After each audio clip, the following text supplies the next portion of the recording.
Salam kenal semuanya nih. Nama Dea Kurniawan Pradana.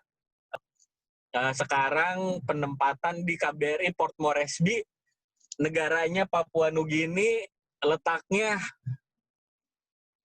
persis berbatasan darat langsung dengan Provinsi Papua Indonesia.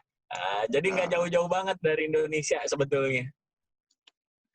Nah, dia ini salah satu yang bakatnya lumayan cepet lah kalau di angkatan kita nih. Alhamdulillah. Lumayan Om, karena kita nggak pilih-pilih juga, pokoknya ditempatkan dimanapun Luar siap, biasa. istilahnya. Alhamdulillah proses berjalan mulus. Gimana, Dek? Apa kabar, Dek? Sana, Dek? Alhamdulillah baik-baik Om Baskoro. Gimana sama keluarga nih, sehat-sehat? Alhamdulillah, keluarga gue masih di Jakarta. Nanti insya Allah Aduh. segera nyusul lah setelah airportnya buka di sini. Di sini airportnya udah Mudah-mudahan tutup bisa. dari awal corona kemarin. Tutup total, jadi itu penerbangan internasional sama sekali nggak ada. Baru masuk sini, baru mulai dibuka itu tanggal 27 lah, tanggal 27 Juni ini. Aduh, mudah-mudahan bisa segera ini ya berlalu, rute penerbangan dibuka, bisa kumpul lagi sama keluarga ya Om. Insya Allah. Kalau di sana gimana, Dek? Di bandaranya ditutup apa enggak? Sekarang udah ini dilonggarin, jadi yang dari luar itu udah mulai bisa masuk, tapi karantina 14 hari di hotel-hotel yang udah ditunjuk pemerintah. Oh, itu harus ya karantina ya? Harus, Termasuk wajib buat ini hukumnya. juga? Termasuk buat pemegang paspor hitam, paspor biru juga karantina juga? Harus, tapi kalau misalkan yang pemegang paspor diplomatik punya fasilitas compound sendiri, itu boleh dia karantina mandiri, tapi juga dengan aturan yang ketat pengawasannya. Tapi karantina mandirinya tuh maksudnya di compound itu yang udah disiapin sama pemerintah itu? Iya. Oh, bukan Enggak, sama karantina kedutaan. mandiri di rumah masing-masing, bukan ya? Bukan. Jadi kedutaan itu kalau dia punya fasilitas sendiri, gitu, yang memang dinilai oke lah gitu bisa buat karantina, itu dipersilahkan sama Oh, pemerintah gitu. sini. Wih, bagus. Untuk Ya, bagus pejabat juga lah berarti lah. diplomatiknya. Emang harus gitulah buat Lumayan. membatasi corona ya. Iya. Ini berarti lu lagi jalan dari kantor ke rumah ya? Iya, ini sambil muter pantai nih, kita lihat pemandangan sedikit. Siap. Mantep loh. Ini kan orang-orang yang nggak pernah ke sana nggak tahu deh ada spot-spot kayak gini deh. Iya, ini termasuk mulai apa ya, ada sedikit perubahan kondisi kita yang hitungannya ekspat gitu di sini, ada mulai ada perasaan aman lah untuk sedikit-sedikit kita bisa keluar merasakan fasilitas umum di sini. Walaupun tentunya harus dibarengi sama kewaspadaan tetap. Ya emang kalau kita buka-buka berita-berita di mana yang online ini itu, pasti yang muncul pertama kali itu adalah tingkat kriminalitas yang tinggi gitu ya. Emang kesannya tinggi karena kan penduduknya 8 juta orang di sini. Terus setiap kejadian kriminal itu pasti exposure-nya tinggi. Tapi Karena semakin kesini semakin baik ya berarti ya?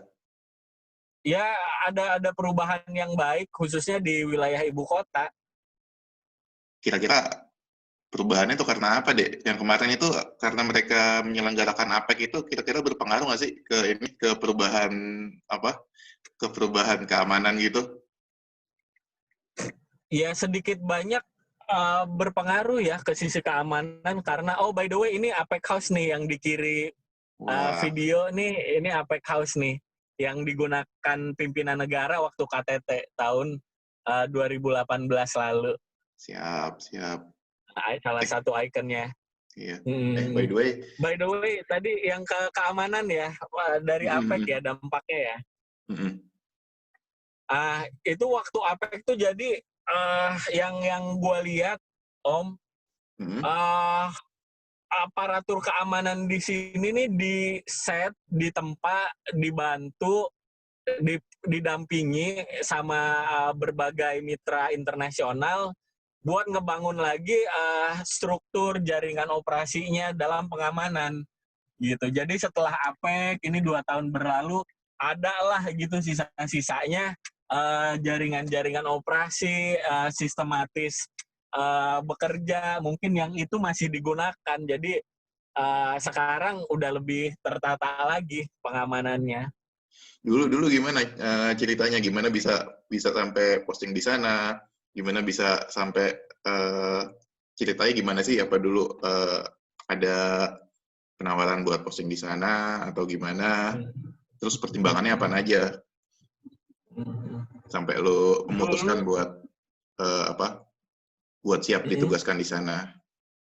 Gimana, Dek? Dulu sih, Om, latar belakangnya karena satu ya, kita harus berterima kasih ke para pimpinan, jajaran pimpinan sebagai PNS gitu ya. Kita yang baru mulai berkeluarga gitu. Tentu butuh fondasi buat hidup ya. Sementara ya, alhamdulillah punya kesempatan di luar negeri gitu untuk ditempatkan. Kesempatan buat punya penghasilan lebih itu datangnya ketika ditempatkan. Jadi begitu ada kesempatan buat gue, karena keluarga gue juga ya yang bukan yang berlebih gitu ya, jadi cukup, tapi juga kita harus bersaing dengan kebutuhan hidup. Akhirnya ya udah sejak awal masuk Kemlu tekadnya ditempatkan dimanapun siap gitu. Begitu ditawarkan Port Moresby, wah udah nggak mikir 2 kali gitu. Waktu itu ada Afrika, ada Port Moresby ini, beberapa negara rawan lain. Ya akhirnya gue pilih ke sini karena ini dekat sama Indonesia, itu aja. Yang lain jauh, ini dekat. Itu aja sih, Om.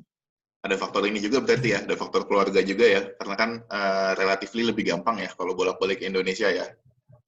Betul sekali. Sama itu mungkin juga ini kali ya, sama mungkin perbedaan waktunya mungkin nggak terlalu jauh ya kalau sama Jakarta ya, kalau sama Indonesia Barat di sana ya. Iya, betul. Ada pertimbangan lagi nggak?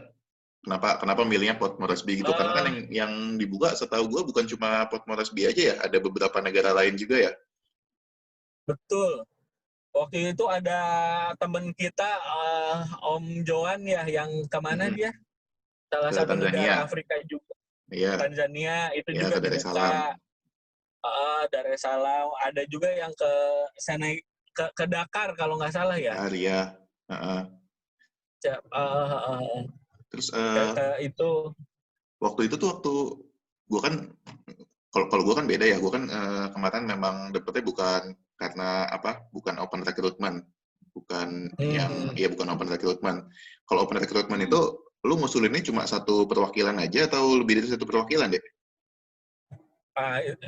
Dulu sih gue masukinnya langsung spesifik mau gue yang mana gitu, biar pimpinan tuh yang ngusulin kita juga nggak bingung. Gitu, udahlah ini aja. Gitu. Itu diusulinnya pakai nota kan ya berarti ya, pakai nota dinas ya waktu itu ya? Pakai nota dinas, betul. Nota dinas berarti udah langsung spesifik ya? Gue pengen ini nih, saya pengen apply buat negara yang ini nih. Nggak ada pilihannya gitu ya, maksudnya nggak ada, saya pengen apply buat negara 1 ini, 2 ini, 3 ini, nggak gitu ya? Nggak. Waktu itu langsung gue spesifik yang dituju yang mana, itu yang diusulin di nota. Ya. Di sana pakai bahasa apa sih, Dek? Inggris ya, mainly sih Inggris. Bahasa Inggris tuh ini apa ofisialnya ya? Tapi bahasa lokal Inggris, gitu, ya. Bahasa lokal gitu banyak kan ya? Ada di sini sekitar 800 lebih nih bahasa daerahnya, mereka bahasa lokalnya. Wah. Terus lu ini nggak udah belajar bahasa lokal belum? Lik-lik tasol. Itu apa tuh artinya? Sedikit aja. Luar biasa. Kalau sapaan sehari-hari apa, Dek? Apa? Selamat pagi atau halo, mereka pakai apa kalau bahasa lokal? Sama sih, di sini kan talk pisin ya, jadi broken English gitu. Iya, Jadi iya, selamat pagi ya Inggris juga good morning. Tokpisin itu Sama cuma kalau nama bahasanya kan ya Tokpisin ya. iya talk pisin. Talk itu kan bahasa buat mereka, pisin ya mungkin cara mereka Buat nyebut ini. identitas mereka gitu di sini. I see. Hmm. Gimana tadi lu mau ngomong apa? Kalau misalnya Iya, sehari-hari itu gimana? Kayak ucapan halo atau selamat pagi, selamat siang. Ada nggak sih sama bahasa aja sih. Tokpisinnya? Cuma kalau siang kan, kalau Inggris kan afternoon. Kalau mereka jadi afternoon pakai V Oh, gitu. Kalau di luaran kan kita ketemu orang malam good evening. Kalau mereka langsung good night. Oh, baru ketemu udah disuruh berpisah aja nih gue gitu kan. Gue bilang good evening, dia bilang good night. Ya udah cabut, bobo pulang. tapi berarti masih kental banget ya bahasa Inggrisnya ya di sana ya? Iya, iya. Nggak Dan terlalu harus pakai bahasa daerah berarti ya? ya di wilayah ibu kota bahasa Inggris itu umum ya sama beberapa kota besarnya. Terus lu selama di PNG, udah pernah dinas ke kota mana aja, Dek? Selama di sini pernah ke Vanimo, wilayah perbatasan, ke PLBN, Pos Lintas Batas Negara, Skowutung itu udah, sampai sempat ke Jayapura juga, bantu diskusi MOU di sana. Sempet, Port Moresby itu kan daerahnya rangkapan juga, ada di Solomon Islands, Honiara. Sempat juga ke Solomon's Island, udah 2 kali ke sana buat ngedorong kerjasama di sana. Udah ke beberapa daerah lain juga, ke Goroka, salah satu tujuan destinasi wisata lah di sini. Udah juga gitu, dan ya beberapa tempat lainnya juga lah. Kalau ke Solomon Island dari Port Moresby berapa lama, Dek? Penerbangannya sekitar,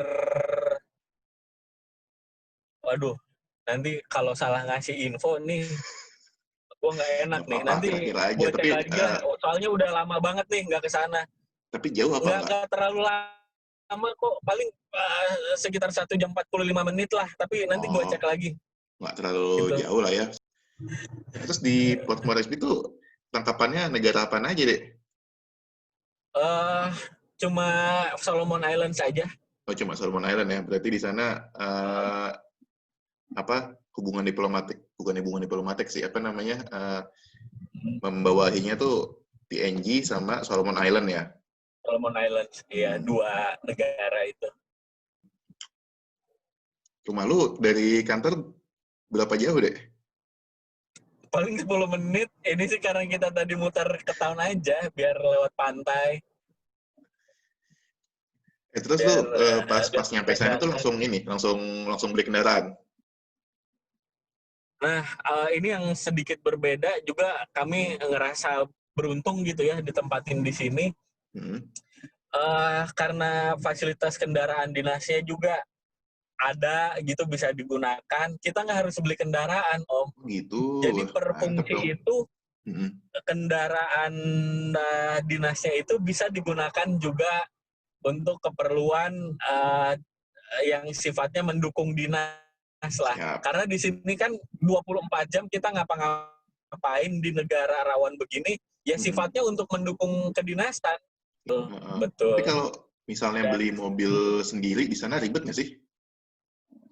Biasanya sih kalau rekan-rekan kedutaan lain ya, itu mereka impor dari Jepang lewat situs-situs ya yang emang udah inilah verified lah.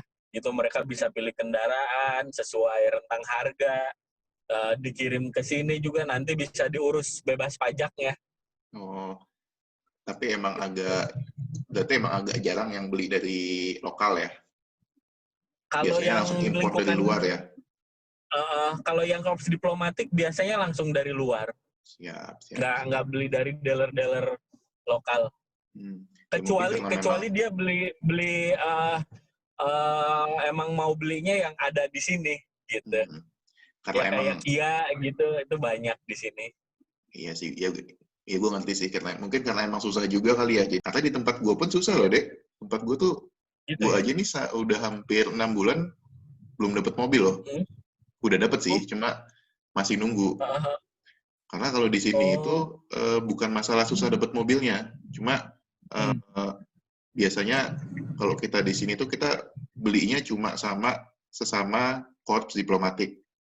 Jadi gitu. kedutaan ya orang-orang kedutaan kita ya belinya dari orang-orang kedutaan lain.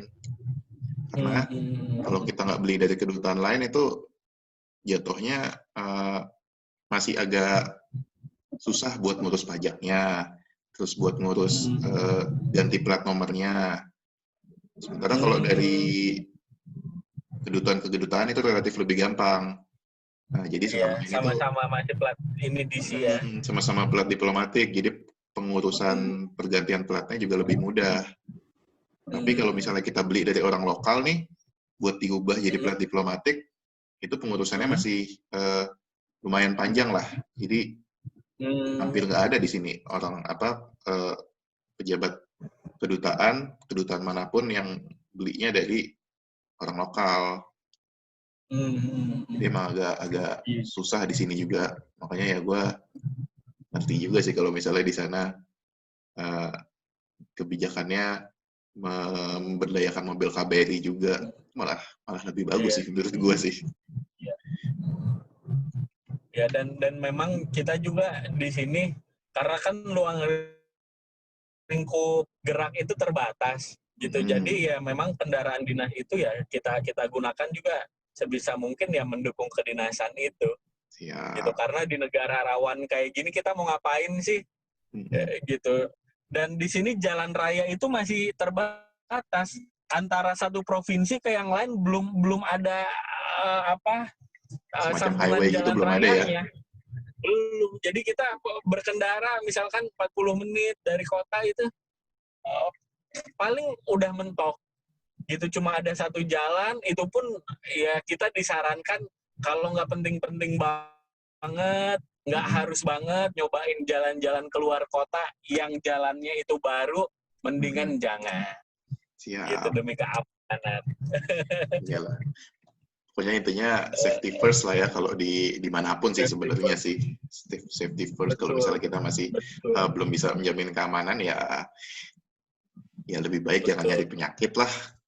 Terus gimana deh suka duka selama di sana? Udah berapa tahun berarti lo di sana ya? Ini udah tahun ketiga di sini nih. Nanti masih ya, 1 tahun lagi lah mungkin.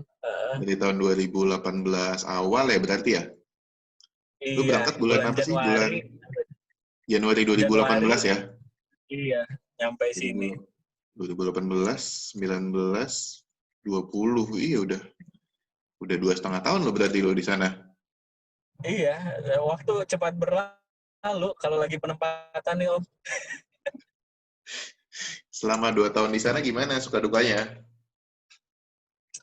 Suka duka apa ya? Yang paling kalau duka yang paling lu nikmati apa deh? Yang paling lu nikmati dari posting di sana tuh apa? Nikmatnya dulu ya. Yang paling nikmatnya sih ini negara rawan, tapi gue masih bisa bawa keluarga. Gitu. Nah, iya di situ gue bersyukur banget. Nah iya tuh, gue dulu mikirnya kalau ke negara-negara tertentu itu nggak boleh bawa keluarga, tapi ini masih diperbolehkan ya bawa keluarga ya ke sana ya? Masih. Tidak dianjurkan, tapi juga tidak dilarang gitu. Menyesuaikan dengan kondisi masing-masing. Gitu. Siap. Tapi berarti apa ya? Ya berarti keamanannya juga masih terjamin juga kan kalau misalnya diplomat masih berani buat bawa keluarga di sana. Maksudnya nggak separah yang dibayangkan lah. Nggak ekstrim lah. Selama kita tuh tahu, oh ini tempat yang bisa didatengin, ini yang jangan. Gitu loh. Oh kita bisa jalan jam-jam begini. Oh kalau udah jam sekian sampai jam sekian jangan lewat sana. Gitu. Itu common sense lah dimanapun kayak kata Om tadi. Terus apalagi ini ya hal yang yang mungkin nggak bisa ditemuin nih, menurut lo nggak bisa ditemuin di perwakilan lain yang lo nikmati di sana?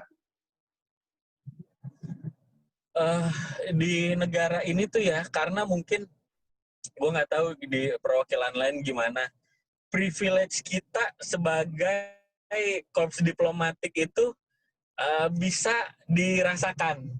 Jadi untuk akses ke pemerintahan, ke bisnis, kemana-mana, status diplomatik itu masih diperhitungkan, gitu. Itu yang gue rasa, wah beruntung juga. Coba ke negara-negara mungkin yang udah lebih maju atau beberapa negara lain, kalau diplomatik aja apa urusannya, gitu. Di sini masih diperhitungkan, Om. Privileges itu yang untuk kalangan korps diplomatik juga kita udah paham lah pemanfaatannya sejauh apa, Ya, kan pemanfaatannya ketentuan pasti ini itu. pemanfaatan yang bertanggung jawab kan, bukan yang Iya, memang buat keperluan pribadi kan. betul sekali. Ya alhamdulillahnya di sini masih diperhitungkan. Jadi ada kadang ada kemudahan-kemudahan khususnya untuk pengaturan meeting dengan pejabat-pejabat yang sifatnya udah tinggi kalau di kita gitu, dirjen, menteri. Itu kita bisa sewaktu-waktu perlu kita kontak sekretarisnya, kita atur waktu dalam 1-2 hari itu kita bisa laksanakan pertemuan kalau nggak ada situasi yang betul-betul menghalangi gitu. Betul sih, itu penting banget sih kalau menurut gue sih. Apalagi kalau misalnya dalam rangka, ya mungkin dalam rangka waktu itu ya, kunjungan presiden atau kunjungan kepala negara tingkat tinggi. Betul. Itu kan perlu koordinasi yang cepat ya. Lu bisa ngebayangin sih kalau misalnya koordinasinya lama tuh akan gimana berantakannya. Penting sih itu sih, tapi ya koordinasi cepat. Perlu juga dipahami juga, karena bertemu itu gampang, ngatur pertemuan itu gampang, tapi untuk mendapatkan keputusan gitu, kesepakatan, itu yang selalu harus kita dorong di wilayah sini. Itu yang nggak gampang. Ketemunya gampang, tapi mendorong kesepakatan, keputusan, itu yang benar-benar jadi PR buat diplomat-diplomat yang ditempatkan di sini. Ya. Tapi kan memang maksudnya ya memang itulah tugas kita lah selama kita di sana. Gimana kita bisa memperjuangkan ini kita. Gimana kita bisa memperjuangkan kepentingan kita.